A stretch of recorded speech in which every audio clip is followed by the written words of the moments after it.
अल्लाह को ये मंजूर था कि भाई हमारे बंदे के साथ जो ज़्यादती हुई है उसका इजाला उसके शेर की कामयाबी की सूरत में दिया जाए। तो मैंने कहा था चिराग साहब के बुझेंगे हवा किसी, ये अहमद फराज का शेर है।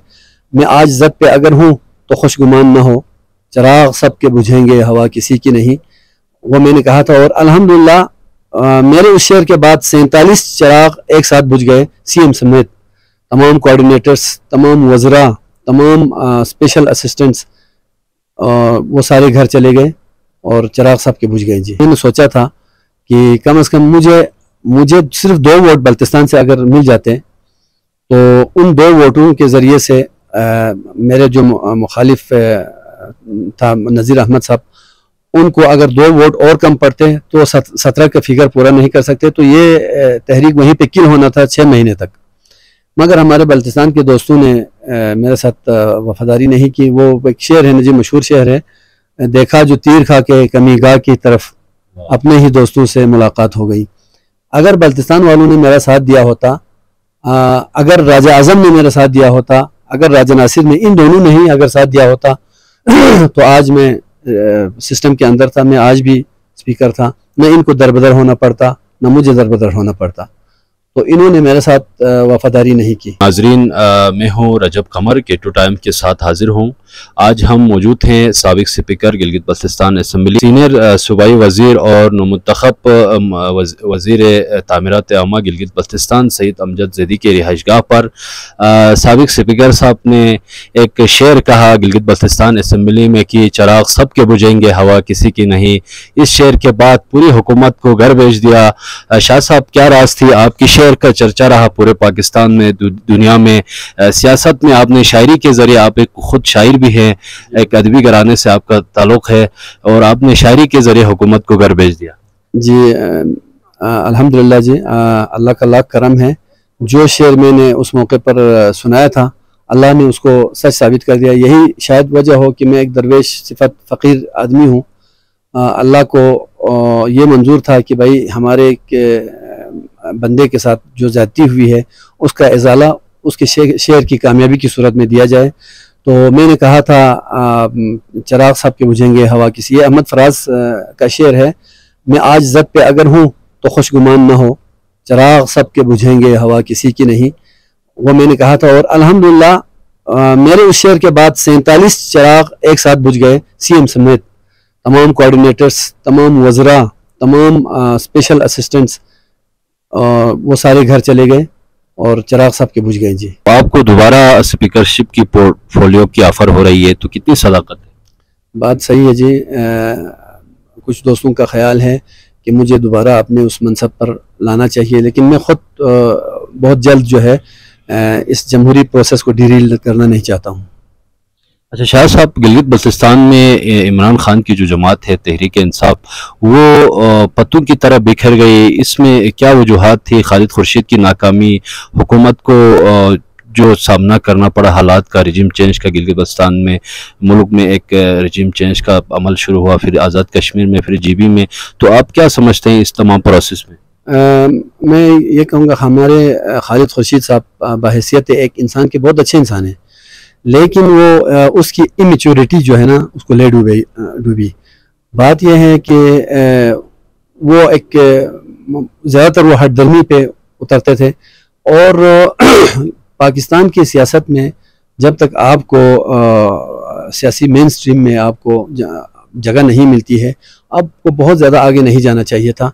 इन्होंने बहुत ज़्यादा उस फ्रंट्स उस पर बहुत खेला और वहाँ के मरकज़ी मामलात में दखल अंदाजी बहुत की। और यहाँ पे हमारे मामलात, हमारे मसाइल बिल्कुल ऐसे के वैसे पड़े रहे। गवर्नेंस का कोई नाम निशान ही नहीं था, गुड गवर्नेंस का कहीं पे नाम निशान ही नहीं था, बल्कि मैं कहूँगा बैड गवर्नेंस हर तरफ को जिधर देखो ये था। इन्होंने गिलगित बल्तिस्तान की तरफ तवज्जो ही नहीं दी, इन्होंने ना पार्टी की तरफ तवज्जो दी। ख़ास तौर पर मैं कहूँगा पार्टी के तमाम वर्कर्स को दीवार से लगाया। मुख्तलिफ जगहों पर जिन लोगों ने पार्टी के लिए कुर्बानियाँ दी थी, जिन कारकुनों ने पार्टी के लिए जान दी थी, जान लड़ाई थी, उन सब को नज़रअंदाज किया। उनको मिलने तक पे टाइम नहीं मिला। इस तरह से मामलात हुए। तो उसकी मतलब है गैर संजीदा तर्ज अमल, सियासी तर्ज अमल से पार्टी को बहुत नुकसान पहुंचा। आप असेंबली में अकेले डटे रहे, आपको बल्तिस्तान रीजन के जो नुमाइंदगान हैं उन्होंने आपका साथ नहीं दिया, स्पीकरशिप के जो आदम एतमाद में आपको साथ नहीं दिया, तो बल्तिस्तान के नुमाइंदों से आपको तवक्को नहीं थी कि वो आपके साथ दें? देखें जी, तवक्को मुझे आखिरी लम्हात तक मैंने कहा था, मैंने सोचा था कि कम से कम मुझे सिर्फ 2 वोट बल्तिस्तान से अगर मिल जाते तो उन 2 वोटों के ज़रिए से मेरे जो मुखालिफ था नज़ीर अहमद साहब, उनको अगर 2 वोट और कम पड़ते तो 17 का फिगर पूरा नहीं कर सकते, तो ये तहरीक वहीं पे किल होना था 6 महीने तक। मगर हमारे बल्तिस्तान के दोस्तों ने मेरे साथ वफादारी नहीं की। वो एक शेर है ना जी, मशहूर शेर है, देखा जो तीर खा के कमीगाह की तरफ, अपने ही दोस्तों से मुलाकात हो गई। अगर बल्तिस्तान वालों ने मेरा साथ दिया होता, अगर राजा आजम ने मेरा साथ दिया होता, अगर राजा नासिर ने, इन दोनों ने ही अगर साथ दिया होता तो आज मैं सिस्टम के अंदर था, मैं आज भी स्पीकर था, न इनको दरबदर होना पड़ता न मुझे दरबदर होना पड़ता। तो इन्होंने मेरे साथ वफादारी नहीं की। कि राजा आज़म को चेयरमैन तहरीक इंसाफ इमरान खान ने वज़ीर-ए-आला-शिप के लिए नामज़द किया। जो ज़राए है उनका ये बताना है कि जब पीटीआई के जो मरकज़ी चेयरमैन हैं उन्होंने राजा आज़म खान को सीएम के लिए नामज़द किया तो इस पर रियासत ने स्टैंड लिया। रियासती इदारों ने कहा कि ये इमरान खान की नामज़द करदा वज़ीर-ए-आला हो सकती है मगर रियासत की नहीं। तो इस पर आप क्या तबसरा करेंगे? मैं इसको बिल्कुल गलत कहूँगा जी। राजा आज़म खान पहले आ गए जी, तहरीक इंसाफ के प्लेटफॉर्म से तहरीक इंसाफ का उम्मीदवार बन के आ गए और बड़े धरने से आ गए। लेकिन उसी रोज़ कोई मसला हुआ था, कोई अफवाह हुई थी, रूमर फैला था कि असेंबली के अंदर कहीं बम, फिर उसके बाद बम डिस्पोजल स्क्वाड आए बाकायदा और असेंबली को थोड़ी देर के लिए खाली कराया गया और उस दिन जो है सीएम का इंतखाब डिले हो गया, जिसकी वजह से कुछ दिन वक्फा हो गया। और उसके बाद आज़म खान साहब फ़ौरन जी इमरान खान से और पीटीआई से, तहरीक इंसाफ से, खालिद खुर्शीद से, साहब से लाताल्लुक़ी का इजहार करते हुए मैदान में कूद पड़े। और उसके बाद लोगों ने, खैर बहरहाल उस वक्त तक हाजी गुलबर के साथ पहले ही से काफ़ी लोग खड़े थे, हम सब हाजी गुलबर के साथ थे, क्योंकि मेरा तो हक बनता है। देखें, मुझे जिस अंदाज से तनहा कर दिया, मुझे तो चलो राजा आज़म खान तो अब फिर भी अगर खुदा न खास्ता हार भी जाते तब भी जी उसके अंदर थे ना जी, सेटअप के अंदर थे, सिस्टम के अंदर थे। मुझे तो सिस्टम से ही आउट कर दिया, न मेरे पास स्पीकरशिप थी न मेरे पास कोई वजारत। मेरा तो हक बनता था कि मैं जिस अंदाज से दियामर वालों ने मेरा साथ दिया, वफादारी का तकाजा यही था कि मैं दियामर वालों के साथ देते। और पहले ऑफर हुआ था कि मैं सीएम का उम्मीदवार हो जाऊं, लेकिन मैंने कहा ये ओहदा मैं बसत खुलूस दियामर वालों के कदमों पर निछावर करता हूं, ये मेरा हक बनता था। तो फिर हमने दियामर वालों का इसी अंदाज से दियामर वालों का साथ दिया, जिस अंदाज से मैंने अपने लिए काम करना था। अगर मैं खुद भी अगर उम्मीदवार हो जाता सीएम का तो उसी अंदाज से मैंने काम करना था, चूंकि वफादारी का तकाजा था कि मैं दियामर वालों के खुलूस दिल के साथ देता हूँ, मैंने दे दिया जी। आप जो नई हुकूमत है और जो साबिका मेंबरान असम्बली है उनके लिए और गिलगित-बल्तिस्तान के अवाम के लिए कोई शेर आप सुनाना चाहें?